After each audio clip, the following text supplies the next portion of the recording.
hello लोगोफोर खुलुमबाय नै जोङो दिनै कालि फुजानि लाइट साजायनो नागिरदों नालाय बेखौनो लायनो नागिरदों आरोना मारै देखायलांनो हायो नायदो आं साजायनायखौ देखायगोन दे होमबा दिनैनि ब्लगखौ आं बेखौ नायलांगोन होनना आसा खालामबाय दे होमबा लोगोफोर थाथ'दो नै लाइट लांफैबायमोन देखायनो मोजां नुयोना लाइटखौ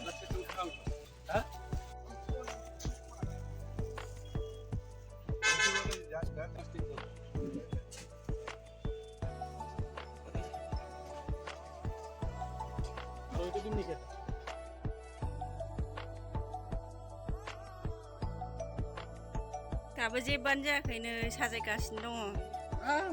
नै बबाखौबो हाग्रा सनो खाबाय जि हाग्रा दुजोबबायमोन नालाय गाज्रि नुथारबाय नै आंखौ जि रागा जोंबाय गावखौ खेबनायनि दासो साजायहांगासिनो दङ जेबो जायाखै कमप्लिट साजायनानै माबायदि नुयो देखायगोन आङो दा मोनायावसो मोजां नुगोन आरोना सानाव बांद्राय मोजां नुवा आरोना मोनायावसो मोजां नुयो नै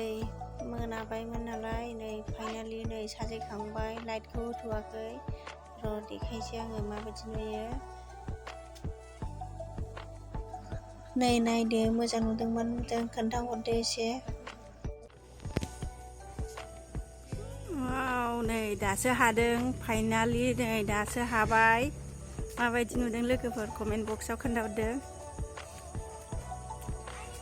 लामाथिंसो देखायनि आङो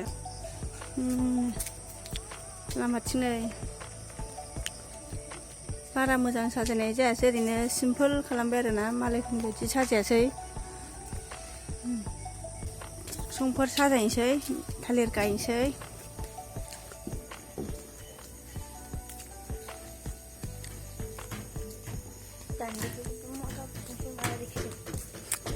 थालिर गायबा साबसिन नुगोन